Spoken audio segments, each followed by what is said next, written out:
नमस्कार, debate central में आपका स्वागत है। मैं हूं अभय किशोर। छत्तीसगढ़ में कल से कांग्रेस का महाधिवेशन शुरू होने जा रहा है, लेकिन उससे पहले ही कांग्रेस का ये महामंथन काफी चर्चा में आ गया है। अपनी नीतियों पर चर्चा के लिए हर पार्टी इस तरह के आयोजन करती है, लेकिन जिस तरह से कांग्रेस के महाधिवेशन को केंद्रित किया जा रहा है वो मोदी सरकार की नीतियों पर सवाल जरूर खड़े कर रहा है। क्या ये बीजेपी का डर है या फिर ये उसकी कोई सोची समझी रणनीति? आखिर कांग्रेस की नियमित प्रक्रिया से बीजेपी को परेशानी क्या हो रही है?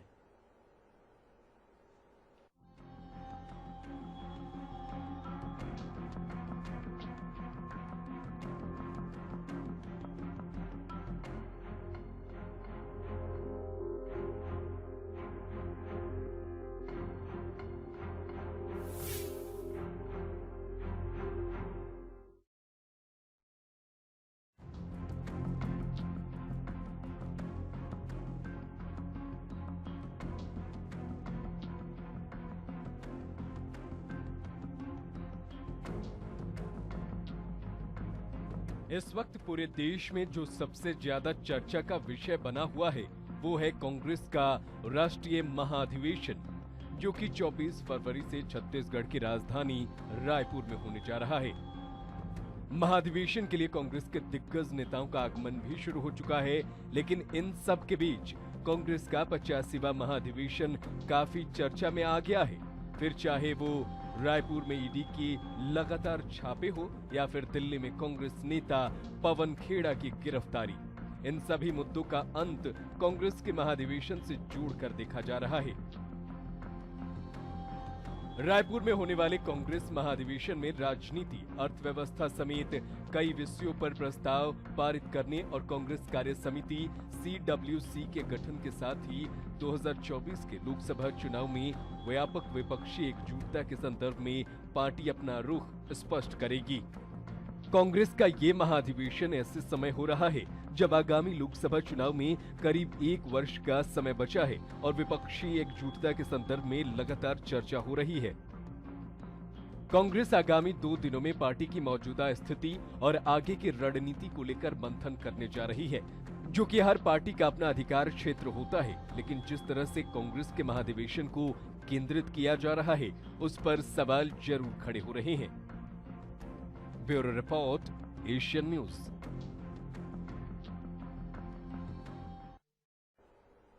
तो कांग्रेस के महाधिवेशन पर होकर जो महासंग्राम सा छिड़ता दिखाई दे रहा है उस पर चर्चा करने के लिए मेरे साथ आज 2 खास मेहमान मौजूद हैं।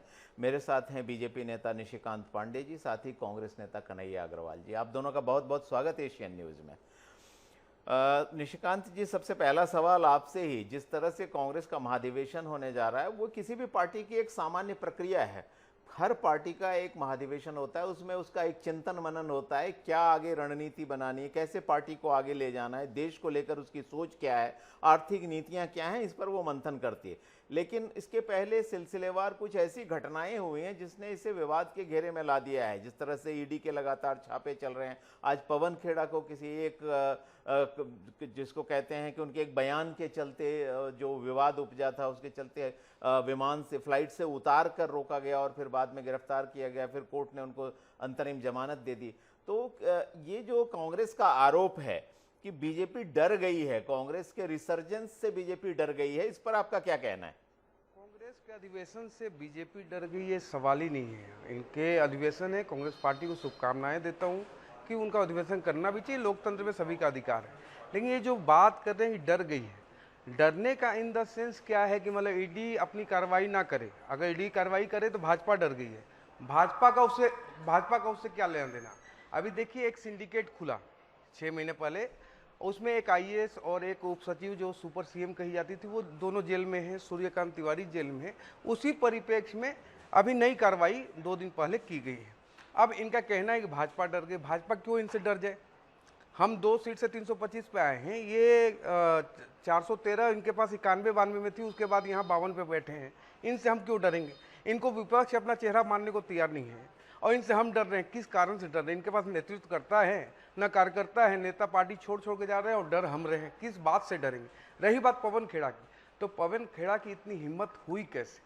आप समझिए, इससे पहले ना अधीर रंजन चौधरी, हमारे महामहिम राष्ट्रपति के लिए राष्ट्रपत्नी शब्द का इस्तेमाल किया गया। आप सोचिए, कोई भी व्यक्ति, देश का कोई भी व्यक्ति, किसी भी पार्टी का, सोनिया गांधी को राष्ट्रपति बोल सकता है क्या? बोलना चाहिए क्या? नहीं बोलना चाहिए। लेकिन इनकी इतनी बड़ी हिमाकत हुई कि राष्ट्रपति महोदया जो आदिवासी परिप्रेक्ष्य से आती हैं, उनको राष्ट्रपति बोला गया और माफी भी नहीं मांगी। आप सोचिए कि इस तरह से अपमानित भाषा का इस्तेमाल करते हुए अगर उसी समय कांग्रेस पार्टी इस व्यक्ति पर कार्रवाई करती तो आज पवन खड़ा की इतनी हिम्मत नहीं होती। आप सोचिए, देश के प्रधानमंत्री के प्रति इतने द्वेषपूर्ण मंशा से, वो भी कोई गलती से मुंह से निकल गया शब्द, ऐसा नहीं है, मजाक में बाप का नाम बदलना, ये कांग्रेस पार्टी की संस्कृति बताती है। इसी कारण देश की जनता इनको नकारते नकारते 52-51 पहुंचा दिए, विलुप्त हो जाएंगे। देश के पीएम है, हमारी राजनीतिक विचारधारा अलग हो सकती है, हमारी सोच अलग हो सकती है, हमारी मंशा अलग हो सकती है, लेकिन देश के पीएम के प्रति ऐसे व्यक्ति को मतलब आप डिफेंड कर रहे हैं, क्यों कर रहे हैं डिफेंड? उसको तो अभी तक जेल में होना चाहिए था उस व्यक्ति को। ऐसा व्यक्ति कभी भी बाहर नहीं आना चाहिए। राष्ट्रीय प्रवक्ता है, बहुत सेंसिबल आदमी है।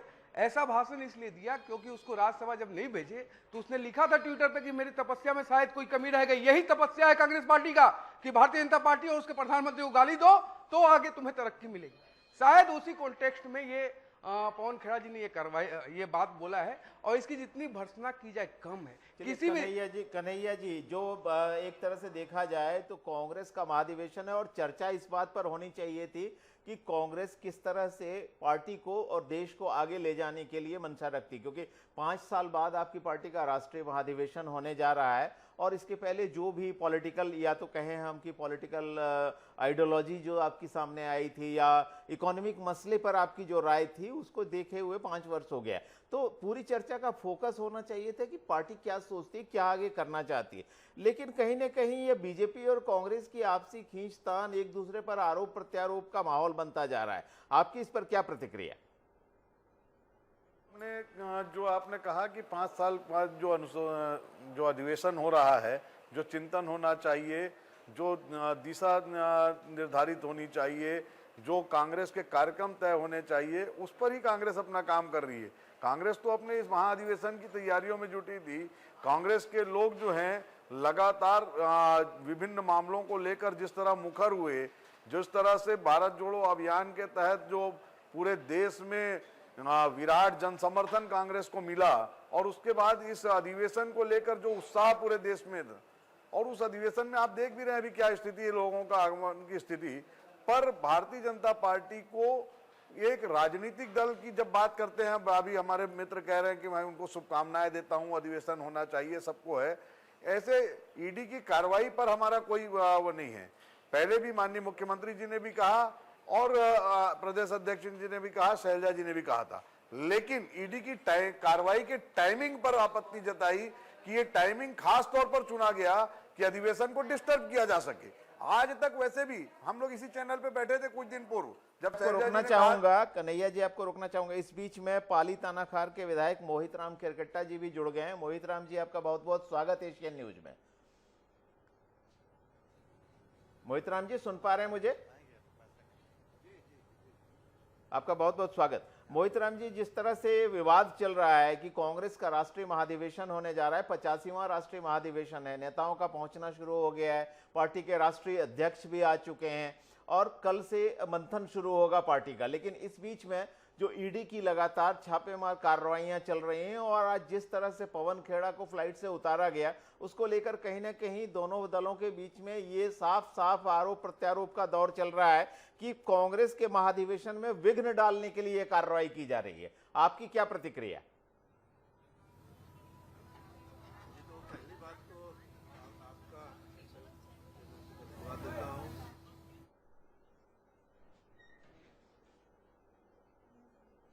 लगता है किसी तकनीकी खराबी से उनकी आवाज़ हम तक नहीं पहुंच पा रही है। कन्हैया जी, जो बात चल रही थी कि जिस तरह से मैंने अभी बोला भी कि एक विघ्न डालने की कोशिश सी दिखाई दे रही है, तो इस पर चर्चा करते हैं और निशिकांत जी से राय इस बार लेते हैं। निशिकांत जी, जो आरोप लगाया जा रहा है वो सीधे सीधे ये है कि कांग्रेस के राष्ट्रीय महाधिवेशन में विघ्न डालने के लिए इरादतन ये कार्रवाई की जा रही है। झारखंड में ईडी के छापे होते हैं, छत्तीसगढ़ में ईडी के छापे होते हैं, हरियाणा या उत्तर प्रदेश में छापे नहीं होते, तो मनसा पर सीधा सीधा सवाल।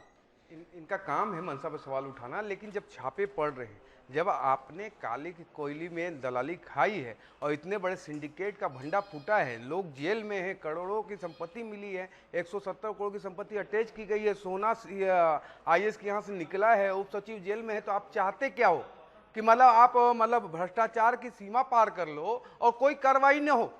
ऐसा संभव नहीं है। केंद्र में मोदी जी की सरकार है और जो बताया है मोदी जी, न खाऊंगा न खाने दूंगा, तो जितना खाए हो सब निकाला जाएगा। रही बात आपने झारखंड की कही, तो एक चीज बताइए आप कि अगर मान लीजिए कोई कार्रवाई हो रही है तो पैसा तो कोई प्लांट तो नहीं कर सकता। आप ये तो इनका आरोप नहीं है ना कि ईडी ने प्लांट कर दिया पैसा या प्लांट कर दिया सोना या प्लांट कर दिया बेनामी संपत्ति, वो तो निकल रहे हैं ना, उसका जवाब तो ये देंगे नहीं। मनसा आप टाइमिंग की बोल रहे हो, तो भारत में हर 3 महीने 4 महीने में चुनाव रहता है, तो आप क्या चाहते हो कि ईडी बैठी रहे, जो जांच एजेंसी रहे शांति से बैठी रहे, जब मतलब कुछ नहीं होगा तभी कार्रवाई करे? ये तो भारत में हमेशा चुनाव है, हमेशा कोई ना कोई अधिवेशन है। अभी भारत जोड़ो यात्रा चला था, तब बोलते थे कि भारत जोड़ो यात्रा। निशिकांत जी, जो बड़ा सवाल आज की तारीख में, अगर मैं आज की डेट की बात करूं तो पूरे देश में जो एक सवाल उठ रहा है वो पवन खेड़ा जी को जिस तरह से फ्लाइट से उतारा गया उसको लेकर सवाल उठ रहा है। डिफेमेशन का केस है, जो केस दर्ज किए गए वो ऐसे केस नहीं थे कि आदमी कोई देश छोड़कर भाग रहा था। अगर उनकी गिरफ्तारी ही होनी थी वो तो रायपुर पहुंचने के बाद भी हो सकती थी, तो इस तरह से उतार कर क्यों गिरफ्तार करने की कोशिश की गई? तो बड़ी हो गई। मैं तो बोलता हूं उसको एयरपोर्ट पे ही गिरफ्तार करना था, ऐसे व्यक्ति को, ऐसे बदतमीज व्यक्ति को उसको वहीं एयरपोर्ट पे गिरफ्तार करना था। जब उसने स्टेटमेंट दिया था कांग्रेस पार्टी को उसी समय एक्शन लेना था।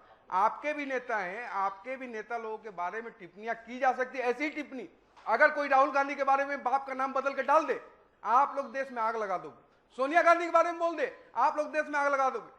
देश का प्रधानमंत्री सर्वोच्च पद पे बैठा हुआ है, आपको समझना चाहिए। हालांकि पवन खेड़ा बहुत ही संवेदनशील आदमी है, लेकिन किस मंशा से, उसकी तपस्या में जो कमी थी वही तपस्या को पूरा करने के लिए शायद ऐसा कार्रवाई कर रहे कि शायद राज्यसभा या लोकसभा कहीं पर एडजस्ट कर दिया जाए, ये हो सकता है। लेकिन ऐसी जो घटना हो रही है, ऐसे जो स्टेटमेंट है, उसकी भर्त्सना तो होनी ही चाहिए, साथ ही साथ सख्त कार्रवाई होनी चाहिए। अगर कार्रवाई नहीं होगी तो इनके भी नेता बैठे हैं। चलिए कन्हैया जी, जो बीजेपी की तरफ से सवाल उठ रहा है कि अगर कोई देश के प्रधानमंत्री के बारे में बयानबाजी हुई तो पार्टी ने कार्रवाई क्यों नहीं की? मैं वही कह रहा हूं, पहले तो जो है इनकी बात का जवाब दे लूं।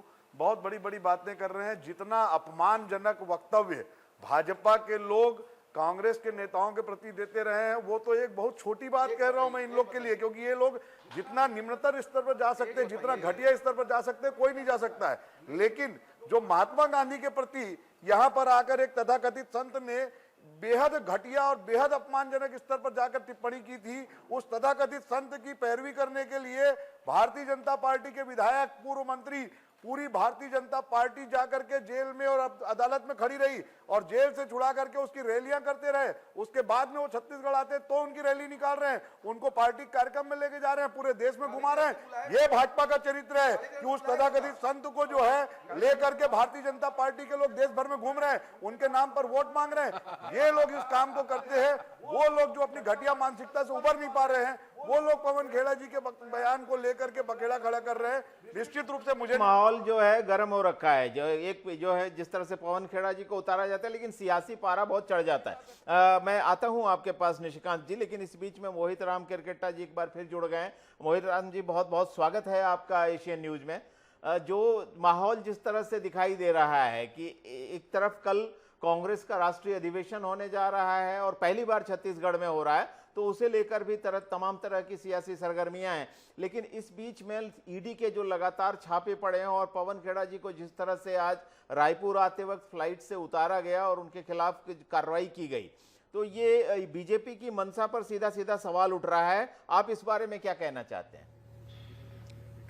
मैं पहले तो ये कहूँगा कि हमारे बीजेपी का वरिष्ठ नेता जो हमारे जो पवन खेड़ा जी के संबंध से जो उनके जो भी कानूनी प्रक्रिया की बात आती है जी, कानूनी प्रक्रिया इसके पहले भी उनको अगर दोषी मानती है या कुछ पर आरोप है तो पहले भी उनको गिरफ्तार कर सकती थी। क्यों ऐसा दिन चुना जो कि छत्तीसगढ़ का महाधिवेशन में आने के लिए फ्लाइट से बैठ चुका था? ये सम्मानजनक बात होती है, किसी का भी सम्मानित व्यक्ति का अपमान करना ये अच्छी बात नहीं लगता मुझे। हमारे वरिष्ठ भाजपा के नेता को समझना चाहिए कि वो भी एक नेता है देश के और ये समय में उनको हमारे जो पवन खेड़ा साहब को गिरफ्तार करना या फ्लैट्स उतार लेना, ये बहुत ही एक निंदनीय है, ऐसा नहीं होना चाहिए जी। और रही सवाल हमारे ईडी का, हमारे जो अधिकारियों का जो छत्तीसगढ़ में छापा मारना, ये भी समय का अनुकूल है, ऊपर कार्रवाई कर सकते हैं, उसमें एतराज नहीं है। पर ऐसे समय में, महाधिवेशन के समय में पूरे छत्तीसगढ़ की जनता देख रही है, छत्तीस के पूरा इंडिया, ऑल इंडिया का अधिवेशन है, जो पूरे भारत देश के लिए अच्छा है कि देश को बचाने के लिए ये जो कई बड़े नेता भाजपा के षड्यंत्र रचते हैं जी, उससे बचाने के लिए एक वहाँ अधिवेशन चल रही है, जो भारत देश को शांति भी लेकर के, तो ऐसा भी उस प्रकार से ईडी का छापा भी आपत्तिजनक बात आती है और आपत्तिजनक ही है। जी बिल्कुल बिल्कुल।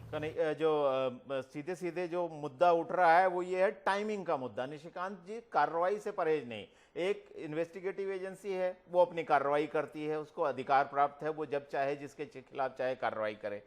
एक व्यक्ति एक विवादास्पद बयान देता है, अगर संविधान में, कानून में, कानूनी धाराओं में प्रावधान है तो निश्चित तौर पर जो भी लॉ एनफोर्सिंग एजेंसीज होंगी वो कार्रवाई करेंगे और उस पर भी सवाल नहीं। जो सवाल कांग्रेस की तरफ से पूछा जा रहा है वो टाइमिंग का पूछा जा रहा है कि राष्ट्रीय अधिवेशन में, पार्टी के महाधिवेशन में भाग लेने के लिए व्यक्ति आ रहा है, अगर कार्रवाई करनी थी तो पहले कर लेते। एक मंशा जो सीधे सीधे दिख रही है, अपमानित करने की मंशा दिख रही है। अपमानित क्यों नहीं किया जाएगा? मैं तो बोलता हूं अपमानित करना चाहिए, ऐसे व्यक्ति को, ऐसे विचार को अपमानित करना ही चाहिए। क्यों अपमानित करना चाहिए? अफजल गुरु को सम्मानित करो ना आप, कन्हैया जी, अफजल गुरु को सम्मानित करो आप, अफजल गुरु को सम्मानित करो। जाकिर साहब बोलने वाले, ये लोग कांग्रेस पार्टी, जाकिर साहब बोलने वाले कांग्रेस पार्टी, ये हमको सिखाएंगे। कन्हैया जी आप सब, कन्हैया जी आप ऐसे व्यक्ति नहीं हो, मेरी बात रखने दो। कन्हैया जी, कन्हैया जी सुनिए तो पहले बात।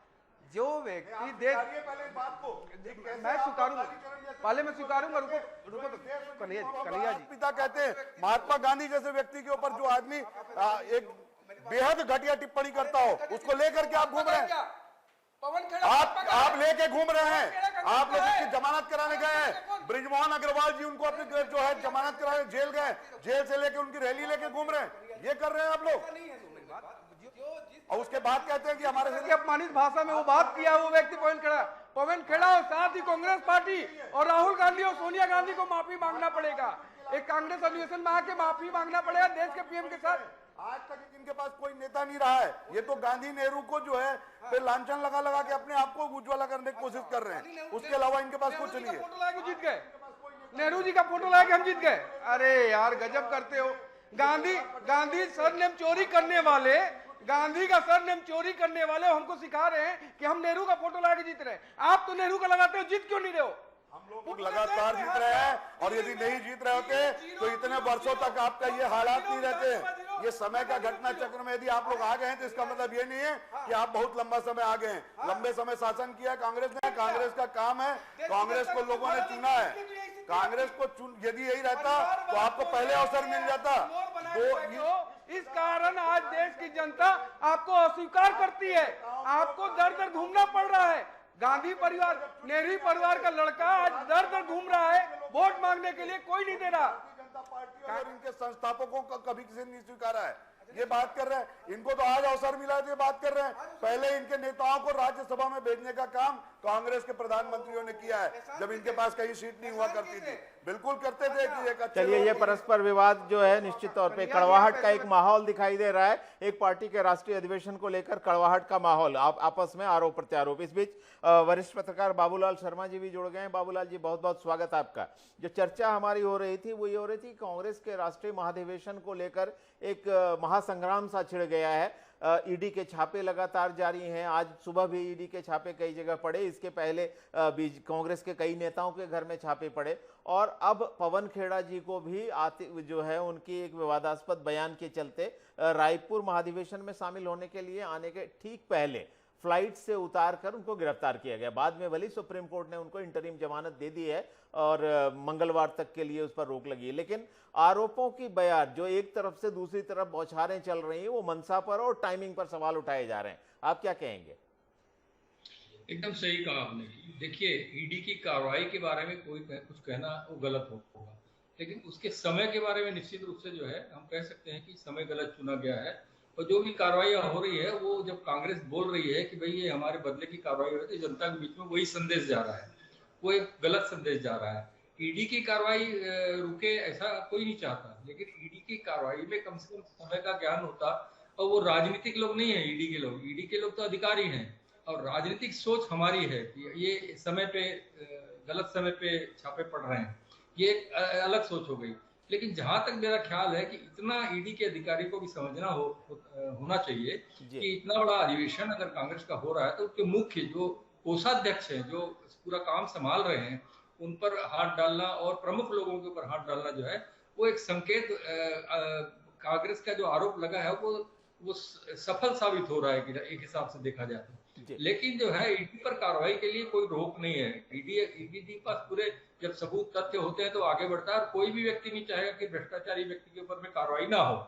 लेकिन भ्रष्टाचारी है नहीं है, ये तो बात की बात है। पहले जो है ये समय गलत चुना गया, और खास करके बाबूलाल जी, आप बहुत वरिष्ठ पत्रकार हैं, आपने बहुत सारा दौर देखा है, सियासी दांव-पेंच देखे हैं। जो इस तरह की मैं ये नहीं कहता कि ये कार्रवाई किसी द्वेषपूर्ण वजह से की गई है, लेकिन अगर गलत समय में सही कदम भी उठाया जाए तो उससे मंशा पर सवाल उठते हैं, और जो पब्लिक परसेप्शन है वो बहुत असाधारण, बहुत आसानी से चेंज होता है। क्या आपको लगता है कि कांग्रेस जो ये बात बार बार कह रही है कि बीजेपी घबरा गई है, नर्वस हो गई है, विक्टिमाइज करने की कोशिश कर रही है, कांग्रेस को की जो बढ़त है, उसकी जो ग्रोथ हो रही है, उसको दबाने की कोशिश करे, क्या आपको लगता है कि इस तरह की कार्रवाइयों से जिस पार्टी के खिलाफ कार्रवाई वो दिखती है उसको लाभ मिलता है? देखिए, जिस तरह से कांग्रेस पहले से बताते जा रही है, पहले उन्होंने कहा कि चुनाव के समय देखिए ईडी आएगी, और असम में जब हम जाएंगे तो ईडी आएगी, आयकर आएगा। तो जैसा जैसा कांग्रेस आरोप लगाते जा रही है, वैसा वैसा होते जा रहा है।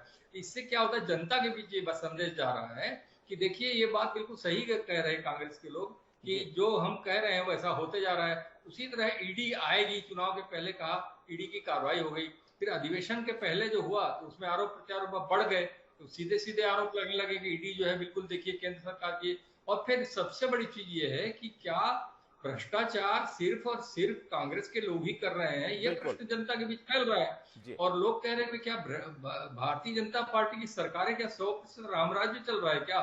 इस तरह के प्रश्न जनता के बीच उठ रहे हैं। तो उसकी वजह से जो है कांग्रेस के जो आरोप है वो बिल्कुल कांग्रेस के आरोप कहीं ना कहीं सच साबित होते देखते हैं। मोहित राम जी, अभी बाबूलाल जी ने एक बहुत महत्वपूर्ण बात कही। उन्होंने कहा कि जनता के मन में ये जो है सवाल उठने लग गया है कि क्या केवल भ्रष्टाचार जो है विपक्ष के जो दल हैं और विपक्षी पार्टीज और उनके सांसद, विधायक, नेता उन्हीं के यहाँ है, क्या बीजेपी पूरी तरह से पाक साफ पार्टी है? कल भी पार्टी ने, आपकी पार्टी ने भी ये बात उठाई थी, राष्ट्रीय अध्यक्ष जी ने भी ये बात कही थी कि जो ईडी की कार्रवाई पिछले 8-9 वर्षों में हुई है उसमें 95% विपक्ष के लोग हैं। बीजेपी और बीजेपी की सहयोगी दल या तो सिर्फ 4-5% लोग हैं जिनके खिलाफ ईडी की कार्रवाई हुई है, या फिर वो लोग हैं जो ईडी की कार्रवाई के शिकंजे में आए तो हैं, लेकिन अगर एनडीए में शामिल हो गए तो अचानक से वो कार्रवाई रुक गई है। आपकी इस पर क्या प्रतिक्रिया? तो सभी पूरे दुनिया देख रही है कि 15 साल हमारे छत्तीसगढ़ में जो सरकार भाजपा की रही जी, उस बीच में कितने घोटाला, कितने बड़ी उनके मुख्यमंत्री, पूर्व मुख्यमंत्री के बेटे के ऊपर जो लगा आरोप, अभी भी उसके न्यायालय में चल ही रहा है। आय से अधिक संपत्ति के बारे से पूर्व मुख्यमंत्री के ऊपर बात, उसके ऊपर लगा हुआ आरोप है, न्यायालय में विचाराधीन चल रहा है, हाई कोर्ट में। तो आज इतना साफ सुथरा दूध का धोए भाजपा पार्टी क्यों अपने आप को साबित करना चाहती है, जबकि उनके ऊपर कई इल्जाम लगा हुआ है जिससे अभी तक उबर नहीं पाई है, और उसी कारण में सरकार भी उनके हाथ से चले गई। ये अपने बीते हुए समय की याद करें, उस समय भी तो ईडी हमारे देश में स्थापित है, उस समय भी तो ईडी इनके कार्रवाई कर सकती थी। क्यों आज कांग्रेस पार्टी के ऊपर ही क्यों ईडी का एक ईडी का मोहरा बना हुआ है? अगर आरोपी है तो वो तो जांच की विषय है, पर 15 साल में भी तो भ्रष्टाचार हुआ है भाजपा शासनकाल में। उससे भी ईडी को छापा पड़ना चाहिए बिल्कुल, था बहुत सारे सवाल जनमानस को भी मत रहे हैं और निश्चित तौर पर कांग्रेस सवाल उठाएगी, बीजेपी को भी इसका जवाब देना ही पड़ता है। और कुल मिलाकर जो सिचुएशन है, मैं जानता हूं निशिकांत जी आप जवाब देना चाहते हैं, लेकिन समय की एक सीमा है, इसलिए मैं माफी चाहता हूं कि आपको दोबारा मैं बोलने का अवसर नहीं दे पा रहा हूं। लेकिन ये सवाल तो जनता को मत्ता ही रहेगा और कल जब अधिवेशन शुरू होने वाला है तो उसके बाद देखते हैं आगे और भी किस कड़वाहट बढ़ती है या घटती है। फिलहाल आप सभी इस चर्चा में शामिल हुए, इसके लिए आपका बहुत बहुत धन्यवाद। तो डिबेट सेंट्रल में आज हम चर्चा कर रहे थे कांग्रेस के कल से शुरू होने वाले राष्ट्रीय महाधिवेशन की, लेकिन उससे पहले ही ईडी के छापे और पवन खेड़ा के खिलाफ कार्रवाई से जो महासंग्राम सा छिड़ता जा रहा है उस पर। आज की चर्चा में इतना ही, मुझे दीजिए इजाजत, नमस्कार।